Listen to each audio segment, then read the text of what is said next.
በአሜሪካ የምትገኙ ኢትዮጵያን የግሪን ካርድ ባለቤቶች የትራምፕ አስተዳደር በሺዎች የሚቆጠሩ ሰዎችን የመኖሪያ ፈቃዳቸውን ለመንጠቅ ማለትም ግሪን ካርዳቸውን ለመንጠቅና ከሀገር ለማስወጣት አዲስ የኢሚግሬሽን ግብረ ኃይል አዋቅሮ ስራ ጀምሯል። የዶናልድ ትራምፕ ያዋቀረው ግብረ ኃይል የሚሰራውም ስራ በዩኤስሲአይኤስ ቢሮዎች ውስጥ ስልታዊ ኦፕሬሽን ክፍል ወይም ታክቲካል ኦፕሬሽን ዲቪዥን ክፍል ውስጥ ነው። በዚህ ውስጥም 40 የሚደርሱ መኮንኖች ማለትም የዩኤስሲአይኤስ ኦፊሰሮች በሙሉ ጊዜያቸው የቆዩ ፋይሎችን ማለትም በባይደን አስተዳደር ጊዜ የተሰጡ ግሪን ካርዶች እንዲሁም ከዛ በፊት የተሰጡ ግሪን ካርዶችን ኦልሬዲ እጃችሁ ላይ የሚገኙ ግሪን ካርዶችን ፋይላቸውን ወይም መዝገባቸውን መልሰው የመገምገም ወይም ሪቬቲንግ ስራ ላይ ነው የተሰማሩት። በባይደን አስተዳደር ወቅት እንዲሁም ከዛ በፊት በነበሩት ጊዜያቶች ግሪን ካርድ በእጃችሁ ያገኛችሁ ሰዎች ድጋሚ ፋይላችሁን ሪቬቲንግ ማድረግ ወይም ምርመራ መጀመሩ ገልጿል። በምርመራው ላይም በስህተት ያለፉ እንዲሁም በሂደቱ ላይ ውሸት የተናገሩ እንዲሁም ከባድ ወንጀል የፈጸሙ ሰዎች እንዲሁም አጠቃላይ በቂ አይደላቸውም ያላቸውን ፋይሎች ማለትም ግሪን ካርዶች ማለት ነው ድጋሚ ሪቮክ ማድረግ ወይም ለመንጠቅ እንዲሁም ከሀገር ለማስወጣት ወይም ዲፖርቴሽን ለማድረግ የታለመ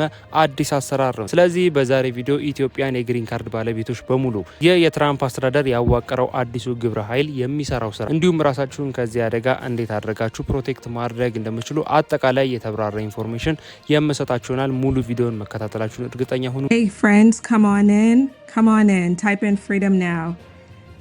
Freedom now. Join me today for our live show.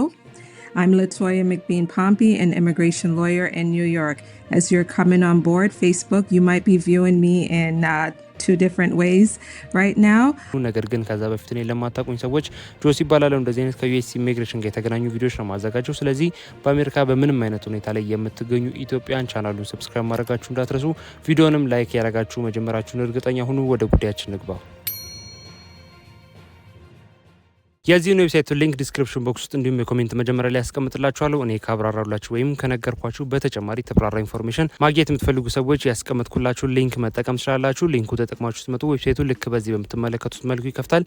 እዚህ ጋር የምትመለከቱትን ኢሜጅ ወይም ታይትል አንድ ጊዜ ተነኩታላችሁ ራሱ ሪዳይሬክት አድርጎ ወደ ውስጥ ፔጅ እንዲያስገባ ነው። መግቢያ ላይ እንደነገርኳችሁ የግሪን ካርድ ባለቤቶች ማለትም ግሪን ካርድ በእጃችሁ የሚገኝ አሁን በግሪን ካርድ ሁኔታ ላይ ያላችሁ ሰዎችን መልሶ የመመርመር ዘመቻ ወይም ሪቬቲንግ ኦፕሬሽን መጀመሩን መግቢያው ላይ ነግሬያችኋለሁ። ዶናልድ ትራምፕ አዲስ ግብረ ኃይሎችን በማቋቋም ወይም በማሰማራት ይህንን መልሶ የመመርመር ዘመቻ ወይም ስራ እየሰራ ይገኛል። ታዲያ ይህ አዲስ ግብረ ኃይል መቋቋም ያስፈለገበት ምክንያት ማለትም ዶናልድ ትራምፕ ያቋቋመበት ምክንያት የዩናይትድ ስቴትስ ዜግነት ኢሚግሬሽን አገልግሎት ወይም ዩኤስሲአይኤስ የምንለው ማለት ነው አዲስ ስልታዊ ኦፕሬሽን ክፍል ወይም ታክቲካል ኦፕሬሽን ዲቪዥን በማቋቋም በዚህ ውስጥ 40 የሚደርሱ መኮንኖች ነው ማለትም የዩኤስሲአይኤስ ኦፊሰሮችን ማለት ነው ሙሉ ጊዜያቸውን ወይም በፉል ታይማቸው ማለት ነው የቆዩ ፋይሎችን መልሰው የመገምገም ወይም ሪቬቲንግ ስራ ላይ መሰማራታቸውን ገልጿል።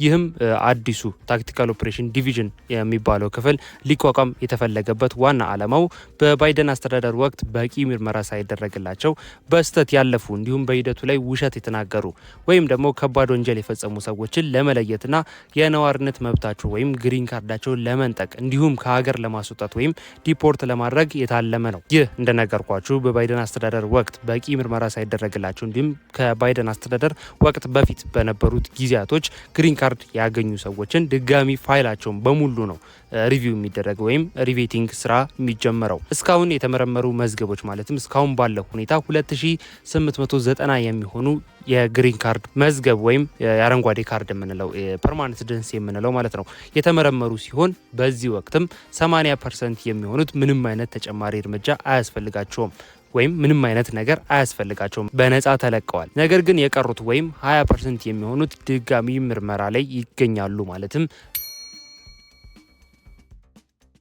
ዲፕ ወደ ሆነ ምርመራ ክፍል አልፈዋል ማለት ነው።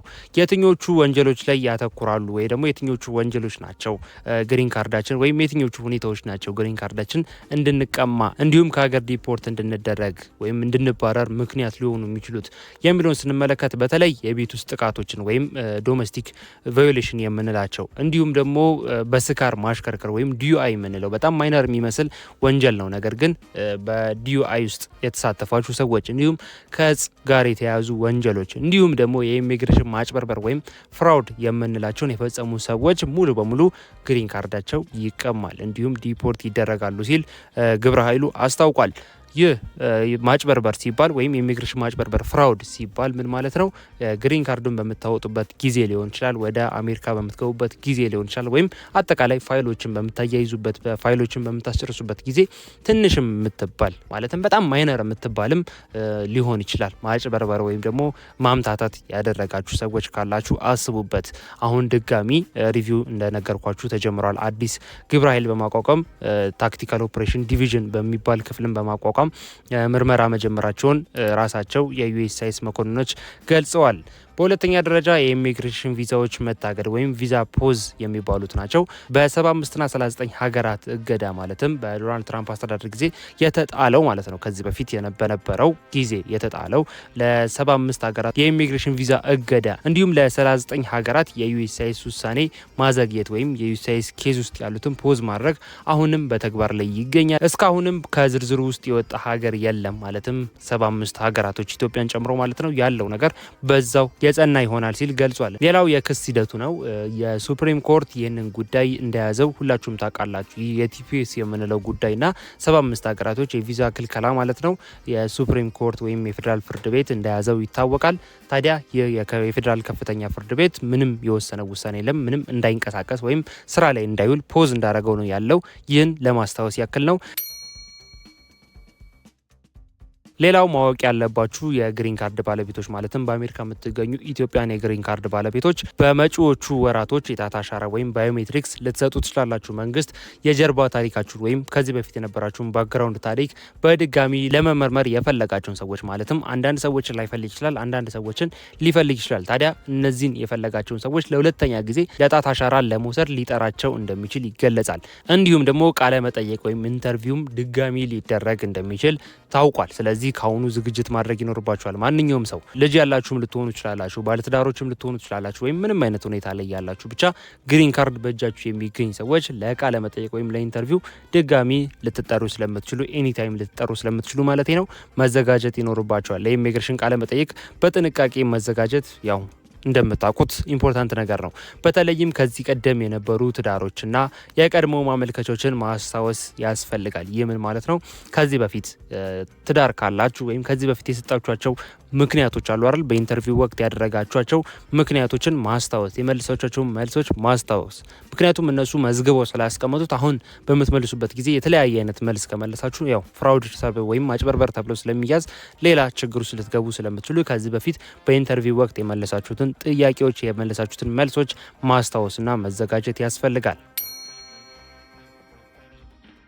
ሌላው ድንገተኛ ደብዳቤ ሊደርሳችሁ ወይም መልእክት ኢሜል የምንለው ሊደርሳችሁ ይችላል። ከደረሳችሁ ማለትም ምንም አይነት ጥያቄ ለዩኤስሲአይኤስ ሳታስገቡ በድንገት ዩኤስሲአይኤስ ድንገተኛ ደብዳቤ ሊልክላችሁ ይችላል። ለቃለ መጠየቅ ስለምትፈለጉ በአስቸኳይ ኑ የሚሉ ደብዳቤዎች ሊደርሳችሁ ይችላል። በዚህ ሰዓት መደናገጥ አያስፈልጎም። ተረጋግታችሁ እንደነገርኳችሁ የጣት አሻራ ለመስጠት እንዲሁም ደግሞ ኢንተርቪው ወቅትም በምትጠየቁበት ጊዜ ተረጋግታችሁ እውነተኛውን ምላሽ ብቻ መመለስ ነው ያለባችሁ። እንዲሁም ደግሞ ከዚህ በፊት የመለሳችሁትን መልሶችም ለማስታወስ መሞከር ያስፈልጋል። ከአቅማችሁ በላይ ከሆነም ወይም በጣም ከተጨናነቃችሁና ከአቅማችሁ በላይ ከሆነም የኢሚግሬሽን ጠበቆችን ማማከር እንዲይዛችሁ መሄድም ትችላላችሁ። ስለዚህ የዛሬ ቪዲዮ ይሄን ይመስል ነበር። አሪፍ ኢንፎርሜሽን በግልጽ እንዲሁም በአጭሩ በዲቴል ኢንፎርሜሽኑን ሼር እንዳረኳችሁ ተስፋ አድርጋለሁ። ሀሳብ አስተያየት እንዲሁም ጥያቄያችሁን ኮሜንት ላይ ጻፉልኝ። ስለዚህ ጉዳይ አዲስ ዶናልድ ትራምፕ ስላቋቋመው ስለዚህ ግብረ ኃይልስ ምን ትላላችሁ? ሀሳባችሁን ኮሜንት ላይ አጋሩኝ። እንዲሁም ለዚህ ቻናል አዲስ የሆናችሁ ሰዎች ቻናሉን ሰብስክራይብ ማድረጋችሁ እንዳትረሱ። እንደዚህ አይነት ከዩኤስ ኢሚግሬሽን ጋር የተገናኙ ቪዲዮዎች ስለሆነ ማዘጋጀው በአሜሪካ የምትገኙ ኢትዮጵያን በምንም አይነት ሁኔታ ላይ በግሪን ካርድ በአሳይለም እንዲሁም በወርክ ፐርሚትም ሆነ በህጋዊም ህገወጥ መንገድ የምትገኙ ኢትዮጵያን ቻናሉን ሰብስክራይብ ማድረጋችሁን እንዳትረሱ። ምክንያቱም ለእናንተ የሚሆኑ ቪዲዮዎች ስለሆነ በዚህ ቻናል እያዘጋጀን ያለ ነው። ሁላችሁም ቻናሉን ሰብስክራይብ ማድረጋችሁን እንዳትረሱ። ቪዲዮንም ላይክ ያረጋችሁ ምን ያህል እንደወደዳችሁት እንደተመቻችሁ እንደጠቀማችሁ አሳውቁኝ። ምክንያቱም ላይክ ባረጋችሁት ቁጥር ምን ያህል ቪዲዮ እየጠቀማችሁ እየወደዳችሁት እንደሆነ ስለመረዳ በቀጣይ በርከት ያሉ አዳዲስ ቪዲዮዎችን እንዳዘጋጅላችሁ ይረዳኛል። ስለዚህ ሁላችሁም ላይክ ያረጋችሁ ምን ያህል እንደወደዳችሁ ታሳውቁኝ። በቀጣይ በሌላ ቪዲዮ እንገናኛለን። መልካም ጊዜ